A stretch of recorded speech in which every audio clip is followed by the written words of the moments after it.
Thank you for coming down, Gene. I know a lot of you have traveled a long distance to get here, and we appreciate that also.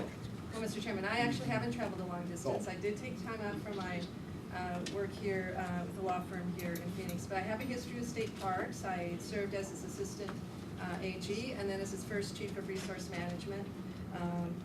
But I am here in my capacity as a member of the board of directors of the benefactors of Red Rock State Park, which is a group of individual citizens who have come together to raise funds and to make financial contributions to the park that they can't otherwise accomplish as a result of the budgeting issues that all of the parks face in that particular one. And in addition, I might say Red Rock State Parks has a very large volunteer contingency, so they have drawn extensively from the community, and the community is very involved from there. What I want to say here, I feel I have some friends in the room, although perhaps when I'm done with my comments, they may not feel that is the case.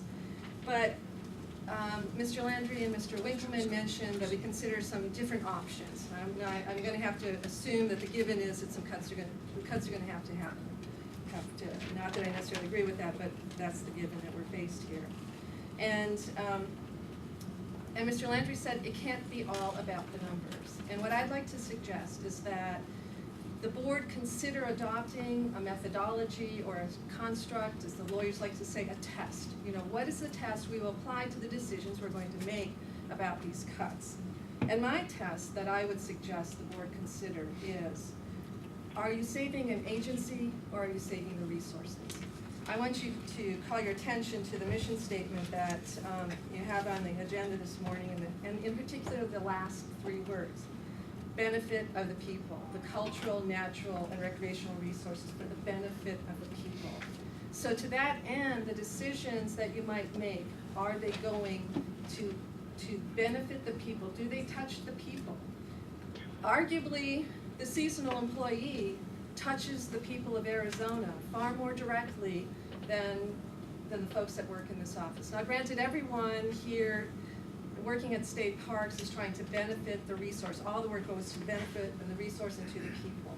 But can we apply that analysis? I mean, just as a point of suggestion, and this is illustration purposes only, but if we were to take the salaries of the folks sitting at this table here, I think they might fit about number 3 or 4 on your list of parks that are being closed. I know it's easy to lop off an arm, to lop off a unit. That's nice and clean. It's also easy to lop off a unit that's way out there, 300-400 miles away. We don't see those people. I don't even know who that seasonal employee is. I don't miss them. But the people who come through the gates, those are the people that see this as state parks. Those are the people. Those are the ones who take the dust off of the artifacts and make sure the light isn't shining on the artifacts, that open the doors, that clean the restroom. So I just would ask that perhaps you adopt a methodology that would help you determine, you know, whether this is going to benefit the agency or the resource. If you end up with all the units lopped off, but you have this office ticking away, have you achieved the mission of Arizona State Parks? And then just a couple of technical little points I'd like to make. I believe, unlike the land department, State Parks has a high number of uncovered employees, which if I understand it correctly, they're at-will employees. So I don't think the RIF rules and process would apply there. It does apply to the civil service employees. And then, on behalf of Red Rock State Park, I'm looking at the list because I'm thinking ahead to 2010 of the revenues per visitor, and I noticed that gift shop revenue is not included. So if you're going to apply some analysis about how much revenue a park brings in per visitor, there are a number of parks, Red Rock and Tonto, for instance, have very productive gift shops, bring in quite a bit of revenue, and those numbers aren't figured in that. So just wanted to point that out. So if it does come back to the numbers, if you just go by the numbers, then maybe ask what the numbers are and what revenues really are coming in. Thank you very much. Thank you, Gene. Did you have a chance to give this same talk to the legislature at all? No, I'm sorry. No, I'm sorry. Those are the kind of things they need to hear from the local citizens. Good seeing you again. Thank you. Yeah, thank you for coming. Mr. Chairman, on the numbers, the gift shop money goes into a gift shop fund. It was swept also. Yeah, you mentioned that. Did you hear that, Gene? Yes. Okay.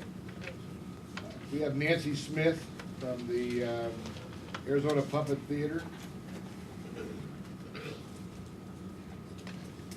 Thanks for this opportunity to talk. I'm Nancy Smith from the Great Arizona Puppet Theater. We are a recipient of a Heritage Grant to fix our leaky roof.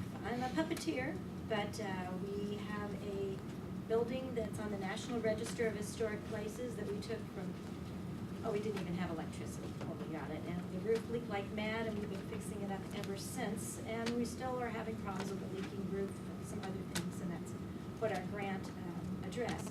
Aside from being a puppeteer and now a historic renovator, I've also been by nature an environmentalist, and listening to this, I came in to talk mostly about the suspension of grants, and also wondering, what does that really mean? What is it also going to mean to the grant funds that I've also leveraged with this particular grant? And I also wondered, is this even legal? I mean, I know that the Arizona Heritage money that we got comes from the lottery. It's always been advertised, your lottery dollars are doing this, this, this, and this.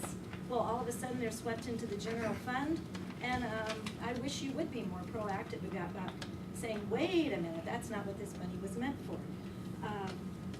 Then as I started listening to you talk about the parks, I mean, I run a nonprofit. It's 25 years old, which is pretty good for a nonprofit.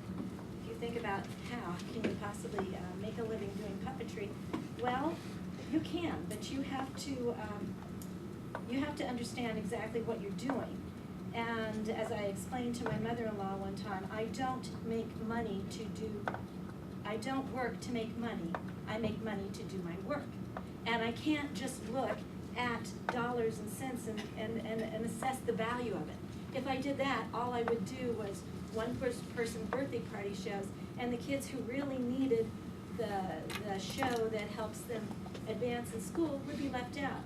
So when you look at your list of parks, you can't say this one makes money, this one doesn't, and say, well, therefore, we're going to have to cut that. Because you lose that park, you're gonna lose so much. You're going to lose historic resources. You're gonna lose, our land is fragile, we know that. And a lot of people don't appreciate that, and just to close them down. Instead, what we do at the Puppet Theater is we try and figure out how we can make this program happen because we've done the other. And if you look at your numbers and you go down, for instance, to Lake Havasu, you see 248,851 visitors with a net revenue per visitor of 4 cents. Surely that could come up, and that could be something that's done in the short term. So instead of talking about which park should we close, maybe look at this a little more carefully and say, what is our possibility of gaining more money? If those people all paid $1 more, that's $248,000 right there. I don't know where that money comes from, if they're docking boats or something, but $5 more might not even be too much to ask. So I hope that aside from just saying, we've got to close these parks, that you be a little more creative, look at what you've got and see where you can go from there in the short term. And I think the idea of the money from the license tax, from the license plates is a great idea. Thank you. Thank you.